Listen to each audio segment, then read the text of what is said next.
never intended to showcase my accomplishments at my brother Ethan's wedding.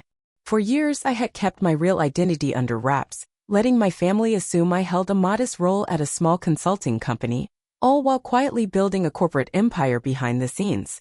But something about Ethan's smug, biting remarks that afternoon shifted everything. Standing in the extravagant ballroom of the Grand Plaza Hotel, I ran a hand over my simple navy blue dress, carefully chosen to be discreet. The golden glow of crystal chandeliers shimmered over lavishly adorned tables, while servers glided between guests offering glasses of champagne. This grand, over-the-top atmosphere was Ethan's signature, an ideal opportunity for him to flaunt his carefully curated version of success. My mother's voice interrupted my thoughts. "There you are. Why are you off on your own?" she asked, her tone a mix of impatience and curiosity. "Everyone's been asking where you are." Her gaze swept over my outfit, and though she said nothing at first, the faint downturn of her lip said it all. "Well, I suppose there's not much for you to talk about anyway." I took a measured sip of champagne, memories of yesterday's boardroom still vivid, where I had led the meeting that finalized the acquisition of our biggest rival. "I'm doing well, Mom. The consulting work keeps me occupied." She let out a dramatic sigh. "Occupied doesn't mean successful, sweetheart. Just look at your brother, he's the youngest vice president in Sterling Industries history. And now he's marrying the CEO's daughter. That is real achievement." I bit back a grin, fully aware that Sterling Industries had been facing significant challenges lately. In fact, their leadership had been desperately trying to schedule a meeting with my firm's CEO, me, for several months now. But of course, none of my family knew the truth. As far as they were concerned, I worked for a small, unremarkable consulting business. What they didn't realize was that the so-called firm was Rora Consulting Group, one of the most influential advisory organizations in the country. And I wasn't merely an employee, I was its founder and chief executive officer. "Lena." Ethan's voice thundered across the room, pulling me from my thoughts. He approached confidently, champagne flute in hand, with Isabel, his new bride, clinging to his arm. "Hiding out again, I see," he said with a smirk. "Some things never change, huh?" Isabel laughed, adjusting her designer gown. "Ethan filled me in on your little consulting job. It's adorable how you're trying to make your own way." Their mockery rang louder than the music. I stared at them, remembering how the roles had been reversed 15 years ago. Back then, Ethan struggled to pass his courses while I graduated at the top of my class. But our father had intervened, pulling strings to land Ethan an entry-level job at Sterling Industries.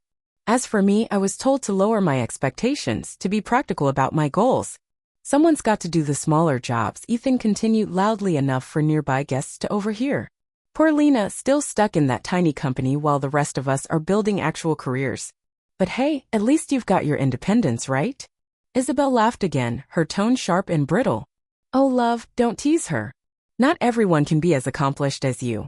I reached up to touch the delicate locket resting against my collarbone, my grandmother's final gift before she passed. She was the only one who had truly believed in me, the only one who supported my dreams without ridicule or conditions.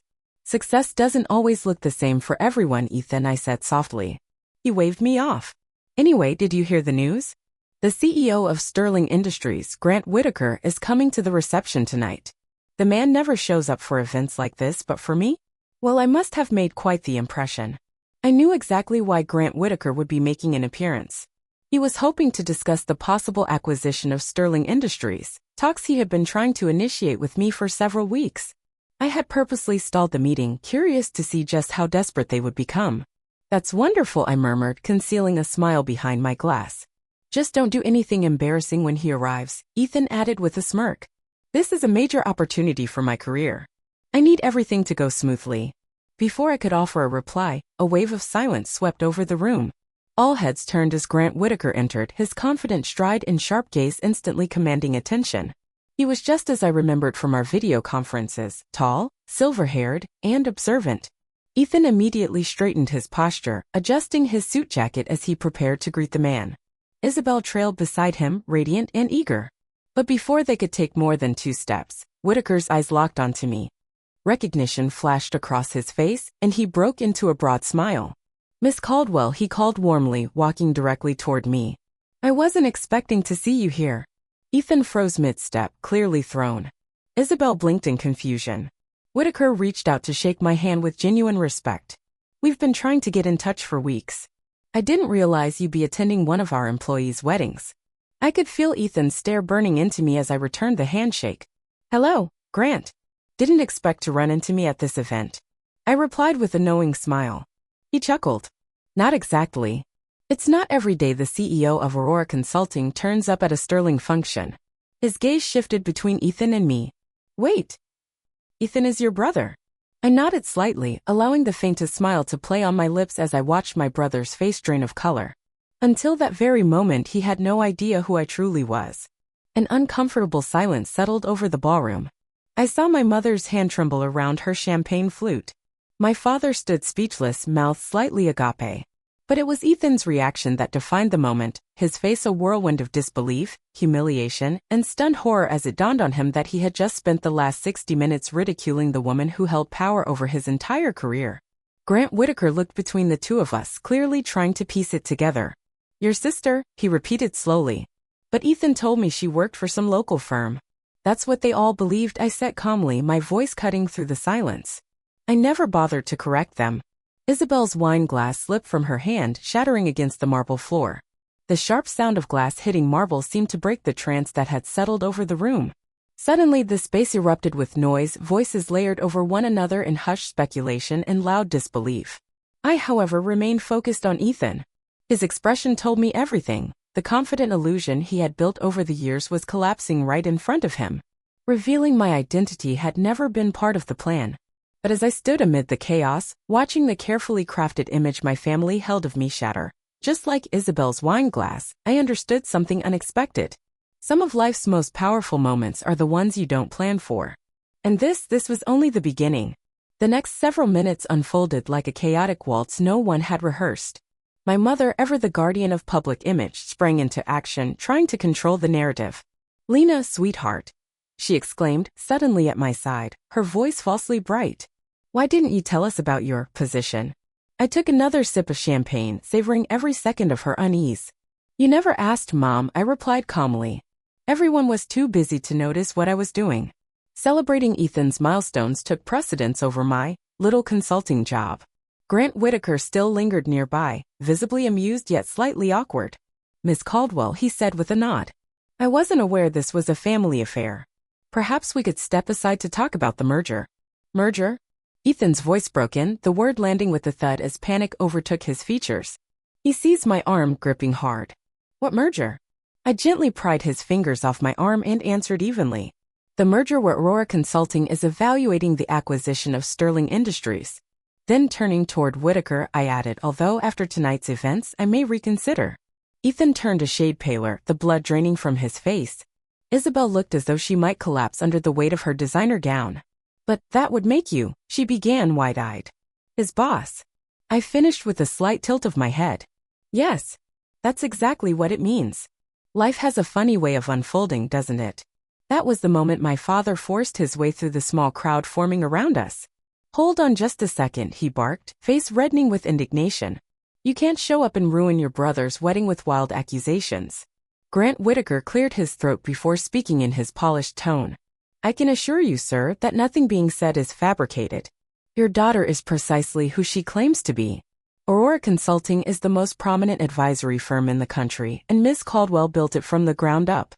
We've been attempting to formalize this merger for several months. I turned to look at my father. This man who, 10 years earlier, told me I was chasing a fantasy when I said I wanted to build my own company. The same man who pulled every string imaginable to boost Ethan's career while advising me to keep my expectations in check. But the finances, my mother stammered. All those times we asked for help with family expenses, you said you couldn't. You mean the $50,000 you borrowed from my savings? I said, my tone steady though my emotions stirred underneath. The funds you never repaid because, as you said at the time, Ethan needed it more for his future? Isabel stepped toward Ethan, the rustle of her satin dress cutting through the heavy silence. Ethan, did you know? About her company? He snapped. Of course not. And then quickly tried to recover. Lena has always been jealous of me. This is some elaborate misunderstanding. Grant Whitaker raised a brow, unimpressed. The only misunderstanding here, he said coolly, seems to be your awareness of your sister's role in the business world. Aurora Consulting's annual revenue exceeds what Sterling Industries has earned across the last 5 fiscal years combined. The room fell into a thick hush. Every guest in the ballroom was transfixed by the unfolding scene, as if watching a high-stakes play instead of a wedding celebration. What was supposed to be Ethan's crowning moment was now spiraling into a corporate gossip headline. "I believe," I said softly, "that we should move this conversation somewhere private." I nodded toward Whitaker. "Grant, would you mind giving us a few minutes?" With a respectful nod, he stepped away. I guided my family into a smaller room just off the main hall and quietly shut the door behind us. The silence that followed was absolute. "How dare you?" Ethan finally exploded, his voice thick with outrage. "This was supposed to be my wedding day. You couldn't let me have one thing." I laughed, not out of joy but from the absurdity of it all. "One thing? Ethan, you've been handed everything your entire life. Dad's network landed you that job at Sterling. Mom sold her jewelry to pay for your MBA. My own savings funded your failed ventures. Meanwhile, I built something lasting, something real, completely on my own. We were trying to protect you," my mother interjected, twisting her hands anxiously. "The business world is harsh on women. We didn't want you to get hurt." "No, Mom," I said firmly. "You weren't protecting me. You were underestimating me. Every time I succeeded, you downplayed it. Every step I climbed, you ignored it, because it didn't align with the image you had of me." My father stepped forward, the strategist in him finally reawakening. "Lena, let's be reasonable. We're family. Surely we can work out a solution that benefits everyone." I shook my head slowly. "What you mean is, now that you've discovered I'm successful, you'd like to be involved. The merger with Sterling was me doing a favor for Grant. He's a competent CEO trapped by a failing board." Then I met Ethan's eyes. "I think some changes are long overdue," I said calmly. "You can't do this," Ethan whispered, the confidence finally cracking in his voice. "This is my career. My future." I met his eyes without flinching. "Your future was always built on borrowed time. You've lost 3 major clients this year alone. The only thing keeping you afloat is your marriage to Isabel and her father's position on the board." Straightening my navy blue dress, I kept my tone composed. "But don't worry. Once Aurora completes the acquisition, we'll be sure to find a role that actually fits your capabilities." Isabel choked on a soft gasp. "My father will never allow this. He's on the board." "I know," I said gently. "He called me last week to make sure the deal moves forward. Sterling is sinking in debt, and Aurora Consulting is the only chance at survival." Ethan's legs gave out beneath him, and he collapsed into a nearby chair, all the air leaving his body at once. "All this time while we laughed at you, you were building this? I tried to tell you. All of you. So many times. But no one wanted to hear it," I said, my voice even. "You were too busy polishing Ethan's resume. Too fixated on presenting the perfect family image."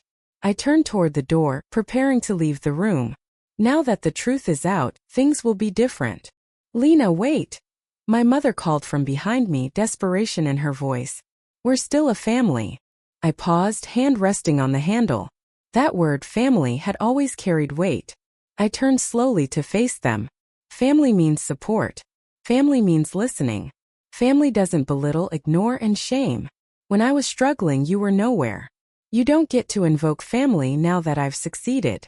And with that, I opened the door and stepped back into the ballroom. Grant Whitaker stood near the bar, watching me with a quiet, knowing look. "Shall we go over the merger terms, Miss Caldwell?" he asked. I nodded slightly, a smile beginning to form. "Yes, Grant. Let's talk about restructuring Sterling Industries. Starting from the top."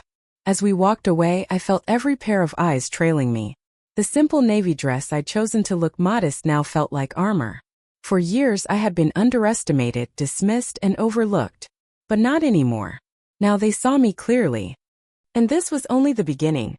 The days that followed Ethan's wedding unfolded exactly as I expected, a whirlwind of drama, manipulation, and poorly veiled pleas for reconciliation.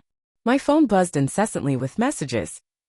"Lena, sweetheart, can we talk about this like a family?" "Mom, your brother is crushed. Why would you humiliate him like that?" "Dad, we need to discuss my role at Sterling." "Ethan, My father wants to schedule a meeting. Isabel? I ignored every single one. I had a merger to finalize. On the morning of the Sterling board meeting, I stood in my corner office at the top of Aurora Consulting's headquarters. The view stretched endlessly, and my reflection in the glass was sharp polished. Today, I wore a black, perfectly tailored Armani suit. Not the soft navy dress from the wedding. This outfit spoke with power. No more playing small. No more hiding. A knock at the door. My assistant, Chloe, stepped in. Your brother's here again, Ms. Caldwell. Third time this week. I sighed and glanced at the time. Send him in. Let's get this over with before the board convenes. Ethan entered looking nothing like the self-assured man from the wedding. His suit was creased, his tie crooked. Even his posture seemed deflated. Lena, please. Just hear me out. I gestured toward the chair across from my desk. I'm listening. Though after your 20 voicemails and 37 texts, I'm not sure there's anything left to say. He ran a trembling hand through his hair. I know I was awful. I dismissed you. I mocked your work. But you can't just take over Sterling. My entire life is tied to that company. I stood slowly, placing both hands on the desk between us. Your entire life, I repeated. A life that was handed to you. Every step you took was paved by Dad's connections, Mom's sacrifices, and my money. You didn't earn your success, Ethan. You inherited it. That's not fair. My eyes narrowed. Not fair? Let's talk about fair. You used my savings for your MBA without even asking. You called my business a joke while I was building a company that now owns yours. You treated me like a failure even as I surpassed you in every measurable way. He looked away. I'm sorry, he whispered. And for the first time, there was something genuine in his voice. Sorry doesn't undo the past, I replied. And it doesn't stop what's coming. I glanced at my watch. The board meeting begins in 1 hour. You better get ready. What happens to me? He asked quietly. I sat down, studying his face. That depends. Aurora rewards skill, not family ties. If you want to keep a job at Sterling, you'll have to earn it. Actually earn it. His eyes widened. You mean, start at the bottom? No shortcuts. No backdoor promotions. You'll have to learn the business the right way. Or I said, holding up a hand to stop the protest forming on his lips, you can take the severance package. Just then, the office door burst open again. Chloe's voice trailed off behind them, trying to stop them, but my parents barged in anyway. Lena, my mother began, her voice trembling. We've been trying to reach you. I've been busy, I replied, voice cool as ice. Running my little consulting firm, remember? My father stepped forward, his usual boardroom tone back in place. Sweetheart, let's be reasonable. We need to talk about this rationally. You can't just destroy your brother's livelihood over a few misunderstandings. I laughed. The sound was sharp and humorless. Misunderstandings? Is that what we're calling years of being ignored, dismissed, and belittled? My mother wrung her hands. We made mistakes. But we're family. That has to count for something. I reached into the top drawer of my desk and retrieved an old photograph, the last family portrait we had taken before I launched Aurora Consulting. In the picture, I stood slightly to the side, wearing a plain dress while the rest of them were clad in luxury brands. Even then, it was clear I didn't quite belong. I had been an outsider in my own family for as long as I could remember. Back then, family was supposed to mean something when I needed encouragement, when I was pulling 18-hour days trying to get my business off the ground, when all I had was ambition and a shoestring budget. Family should have counted when my company hit its first major milestone, but instead, they only lifted their glasses for Ethan's next minor promotion. I set the photo down carefully. But now I said quietly, it's not personal anymore. It's just business. A soft knock broke the moment. Chloe opened the door slightly and leaned in. Ms. Caldwell, the board is assembling. I stood, brushing the front of my tailored suit jacket. Thank you, Chloe. I'll be right there. Turning back to my family, I gestured toward the hallway. You're welcome to observe the meeting from the monitors in the lounge. I think you'll find it enlightening. As I entered Sterling Industries' boardroom, a heavy silence fell over the room. 15 pairs of eyes followed me as I made my way to the head of the table, where Grant Whitaker greeted me with a respectful nod. Ms. Caldwell, thank you for joining us. Shall we begin? What followed over the next 60 minutes was a masterclass in executive transformation. I presented Aurora's restructuring plan, every department, every division, every leadership position. Some board members nodded in approval. Others looked like they'd swallowed lemons. And finally, I said, concluding the presentation, we'll be enacting a full restructuring of the company's management framework. Moving forward, no role will be granted based on family ties or social connections. Only competence will count. Through the glass, I caught sight of my family in the lounge. Ethan had slumped into a chair, face in his hands. My parents stood frozen, beginning to comprehend just how much had changed. After the meeting, Whitaker approached with a smile. "Excellent presentation, as always," he said. "If I may ask your brother's position?" "He'll be treated fairly," I assured him. "If he's willing to start at the bottom and prove himself in entry-level sales, he has a place." "You're far more gracious than most would be." "This was never about revenge," I replied, gathering my documents. "It's about building something real, something that lasts." When I stepped out into the waiting area, my family was still there. But the energy had shifted. They looked smaller now, less imposing than they had seemed all those years ago. "So that's it?" Ethan asked, barely above a whisper. "Everything's changed just like that?" I met his eyes. "Everything changed years ago, Ethan. You just didn't notice because you were too busy looking down on me." Turning to my parents, I added, "The company will deliver new employment contracts tomorrow. I recommend you read them closely." "Lena," my mother said, stepping forward with tears brimming in her eyes. "We misjudged you. So deeply. Isn't there any way we can start over?" My mind flashed back to all the moments they dismissed me, the dinners where my accomplishments went unmentioned, the holidays spent watching Ethan get all the attention, the empty reassurances that never led to action. To start over, I said gently, would mean pretending none of that ever happened. And I don't want to forget. Those years shaped me. They taught me grit, endurance, independence.